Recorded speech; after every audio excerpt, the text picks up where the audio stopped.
Assalamualaikum warahmatullahi wabarakatuh. Perkenalkan, nama saya Ade Isnidar.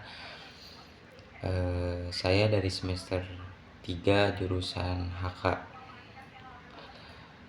Di sini saya akan mempresentasikan tentang memahami subjek hukum perdata internasional yang mencakup individu, badan hukum, dan negara. Lanjut, apa itu hukum perdata internasional? Hukum perdata internasional adalah cabang hukum yang mengatur hukum antara individu atau badan hukum yang berasal dari negara yang berbeda. Biasanya hubungan ini muncul karena ada unsur asing, misalnya salah satu pihak berasal dari negara lain, atau objek seperti tanah, perusahaan, atau anak angkat berada di negara lain, atau peristiwa hukumnya terjadi di luar negeri. Nah, fungsi utama hukum perdata internasional yang pertama, menentukan pengadilan mana yang berhak menyelesaikan sengketa atau yurisdiksi. Yang kedua yaitu menentukan hukum mana yang berlaku atau choice of law. Yang ketiga yaitu mengatur pengakuan dan pelaksanaan putusan asing. Di negara-negara seperti Inggris dan Amerika Serikat, hukum perdata internasional sering disebut sebagai conflict of law. Artinya, hukum ini mengatur pertentangan atau perbedaan hukum antar negara. Yang selanjutnya yaitu subjek hukum dalam hukum perdata internasional. Dalam hukum perdata internasional, subjek hukum artinya siapa saja yang bisa mempunyai hak dan kewajiban dalam hubungan hukum lintas negara. Nah, di sini ada 3 pilar utama. Yang pertama yaitu individu. Individu adalah orang perorangan yang terlibat dalam hubungan hukum internasional, misalnya menikah dengan warga negara asing, mengadopsi anak dari luar negeri, menerima warisan dari kerabat di negara lain, bekerja di luar negeri, dan terikat kontrak internasional. Yang kedua yaitu badan hukum. Badan hukum adalah perusahaan atau organisasi yang melakukan kegiatan lintas negara. Misalnya, perusahaan Indonesia membuka cabang di Singapura. Dan juga perusahaan Jepang menanam modal di Indonesia. Dan yang terakhir yaitu 2 perusahaan dari negara berbeda membuat kontrak bisnis. Yang ketiga yaitu negara. Negara juga bisa menjadi subjek hukum perdata internasional. Contohnya, negara menandatangani perjanjian dagang atau investasi, atau juga negara menjadi pihak dalam kontrak proyek internasional, misalnya proyek infrastruktur. Nah, ketiga subjek ini bisa saling berhubungan dan bersengketa, dan ketika terjadi sengketa lintas batas, maka hukum perdata internasional digunakan untuk menyelesaikannya. Selanjutnya yaitu individu sebagai subjek hukum internasional. Individu atau orang perorangan diakui memiliki hak dan kewajiban lintas negara. Artinya, seorang tetap memiliki kedudukan hukum meskipun berada atau berurusan dengan hukum di negara lain. Contoh kasus yang sering terjadi yaitu sengketa keluarga internasional. Misalnya, pencairan antar warga negara Indonesia dan warga negara Australia, atau perebutan hak asuh anak setelah perceraian lintas negara. Yang kedua yaitu adopsi lintas negara. Misalnya, pasangan Indonesia mengadopsi anak dari Kamboja. Proses ini harus mengikuti Konvensi Den Haag tentang adopsi internasional agar diakui secara sah di kedua negara. Contoh kasus yang ketiga yaitu warisan lintas negara. Seperti orang Indonesia meninggal dunia di Belanda dan meninggalkan harta di dua negara, maka perlu ditemukan hukum mana yang mengatur pembagian warisannya, ataukah hukum di Belanda ataupun hukum di Indonesia. Contoh kasus yang keempat yaitu pernikahan campuran. Misalnya warga negara Indonesia menikah dengan warga negara Jepang. Nah, mereka perlu menemukan hukum mana yang berlaku untuk status perkawinan, harta bersama, dan hak asuh anak. Nah, yang selanjutnya yaitu perlindungan individu.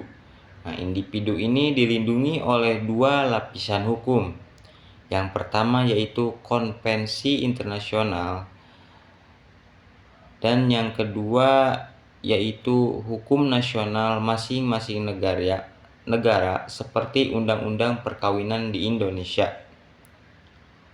Jadi, walaupun seseorang berada di luar negeri, hak hukumnya tetap dilindungi baik oleh hukum internasional maupun hukum nasional. Nah, yang selanjutnya yaitu badan hukum dalam konteks internasional. Selain individu, perusahaan atau organisasi juga menjadi subjek hukum dalam hubungan lintas negara, yaitu transaksi internasional. Perusahaan sering melakukan kegiatan bisnis lintas negara, misalnya menjual barang ke luar negeri, berinvestasi di negara lain, ataupun membuka cabang atau kantor perwakilan di negara lain. Dalam setiap transaksi ini, perusahaan harus tunduk pada aturan hukum yang berlaku di negara tempat ia beroperasi. Oleh karena itu, penting untuk menentukan hukum yang berlaku dan tempat penyelesaian sengketa sejak awal dalam kontrak. Yang selanjutnya yaitu penyelesaian sengketanya. Nah, ketika terjadi sengketa, misalnya uang prestasi atau pelanggaran kontrak. Nah, si perusahaan bisa menyelesaikan lewat pengadilan internasional atau melalui arbitrase internasional, lebih netral dan lebih cepat. Yang selanjutnya yaitu membahas arbitrase unsitral. Nah, salah satu lembaga penting adalah UNCITRAL atau United Nations Commission on International Trade Law, yaitu lembaga PBB yang mengatur tata cara penyelesaian sengketa perdagangan internasional.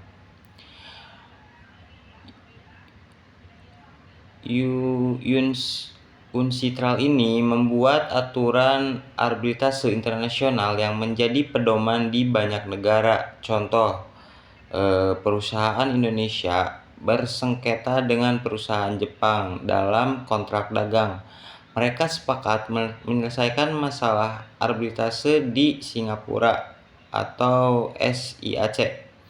Nah, aturan yang dipakai mengikuti aturan UNCITRAL agar prosesnya adil dan bisa diterima oleh kedua belah pihak tersebut, mau dari pihak Indonesianya maupun dari pihak Jepangnya.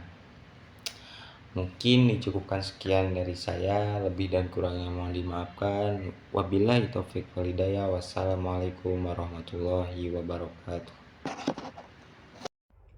Assalamualaikum warahmatullahi wabarakatuh. Perkenalkan, nama saya Muhammad Haikal Fikri Firdaus. Di sini saya akan melanjutkan penjelasan dari memahami hukum perdata internasional, memahami subjek hukum perdata internasional dalam lingkup individu, badan negara, dan badan hukum dan negara. Ya, di sini negara dalam hukum perdata internasional. Jadi peran negara dalam hukum perdata internasional ini ada 3. Yang pertama itu adalah kontrak komersial. Jadi negara ini bisa menandatangani kontrak dengan perusahaan asing, misalnya kontrak ekspor minyak atau proyek infrastruktur. Yang kedua, kekebalan kedaulatan terbatas dalam kurung limited sovereign community. Dulu negara ini memiliki kekebalan mutlak atau dalam kurung absolute immunity, tidak bisa digugat di pengadilan negara lain. Namun sekarang berlaku konsep kekebalan terbatas, di mana negara tidak kebal dalam aktivitas bisnis atau komersial. Yang ketiga, sengketa investasi internasional, yaitu yang diselesaikan melalui lembaga arbitrase seperti ICSID dalam kurung International Center for Settlement of Investment Disputes di bawah Bank Dunia.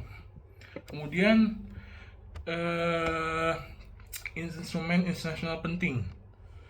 Jadi beberapa organisasi dan konvensi internasional membantu mengatur praktik HPI agar seragam dan adil. Instrumen itu ada Konvensi Den Haag, Hague Convention, UNCITRAL, UNIDROIT. Nah, yang pertama Konvensi Den Haag, Hague Community. Peran dan fungsi itu mengatur masalah hukum keluarga internasional dalam kurung perkawinan, adopsi, warisan, bukti, dan lain-lain. Yang kedua ada UNCITRAL. UNCITRAL peran dan fungsinya itu membuat aturan untuk perdagangan internasional dan arbitrase agar ada keseragaman hukum di arbitrase negara. Agar ada keseragaman hukum di berbagai negara. Kemudian UNIDROIT. Peran dan fungsinya itu menyusun prinsip-prinsip kontrak komersial internasional yang diakui secara global. Jadi dari semua lembaga tadi yang 3 tadi saya sebutkan, ini berkontribusi pada harmonisasi hukum internasional, menciptakan kepastian dan keadilan dalam transaksi lintas negara. Kemudian di sini ada studi kasus. Yang pertama, jadi kasusnya perusahaan A dalam kurung Indonesia dan perusahaan B Jerman bersengketa karena pelanggaran kontrak dalam kurung prestasi senilai 2 juta euro. Masalah hukum yang muncul. Yang pertama, hukum negara mana yang berlaku, Indonesia atau Jerman. Yang kedua, pengadilan mana yang memiliki yuridis. Yang ketiga, bagaimana cara melaksanakan putusan di negara berbeda, di dua negara berbeda. Itu penyelesaiannya, kedua pihak sepakat menggunakan Singapore International Arbitration Center. Kemudian arbitrase. Melalui arbitrase itu dilakukan berdasarkan aturan UNCITRAL agar hasilnya netral dan dapat diterima oleh kedua negara. Yang ketiga ada putusan arbitrase diakui dan dilaksanakan di kedua negara berkat Konvensi New York 1958 tentang recognition and enforcement of foreign arbitral awards. Jadi kasus ini menunjukkan pentingnya pemahaman HPI dalam menyusun kontrak internasional dan menyelesaikan sengketa lintas negara secara adil. Jadi tidak menyudutkan negara A dan negara B. Kemudian tantangan dan perkembangan terkini dalam HPI. Tantangan dan perkembangan terkini dalam HPI yang pertama itu adalah kompleksitas globalisasi. Dalam kompleksitas globalisasi ada 2 poin.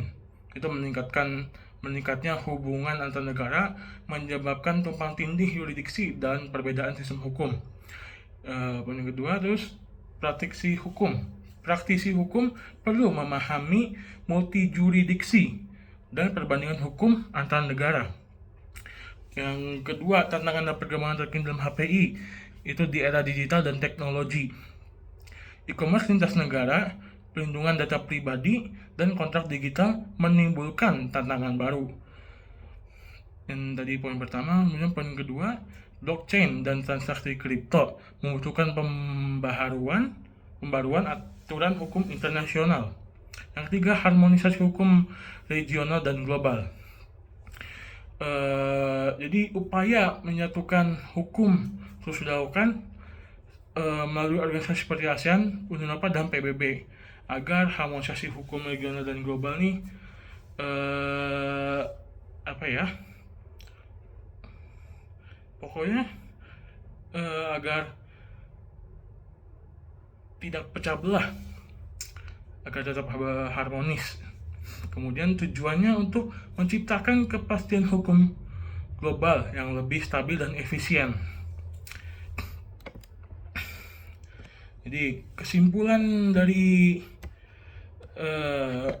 memahami subjek hukum perdata internasional dalam lingkup individu, badan hukum, dan negara, yang pertama itu adalah pemahaman komprehensif. Ini penting untuk menguasai peran individu, badan hukum, dan negara dalam hubungan perdata internasional. Yang kedua, instrumen internasional. Penguasaan konvensi, perjanjian, dan lembaga internasional memperkuat posisi hukum dalam transaksi global. Yang ketiga, adaptasi dinamika global. Jadi bagaimana kita harus kesiapan menghadapi perkembangan hukum global adalah kunci kesuksesan dalam praktik hukum internasional modern. Ya, dengan pemahaman ini, seorang praktisi hukum dapat menavigasi kompleksitas hukum lintas negara secara profesional dan efektif. Mungkin lebih kurangnya mohon maaf. Adapun lebihnya itu dari Allah, mungkin salahnya itu dari diri saya sendiri, dari diri saya pribadi. Assalamualaikum warahmatullahi wabarakatuh.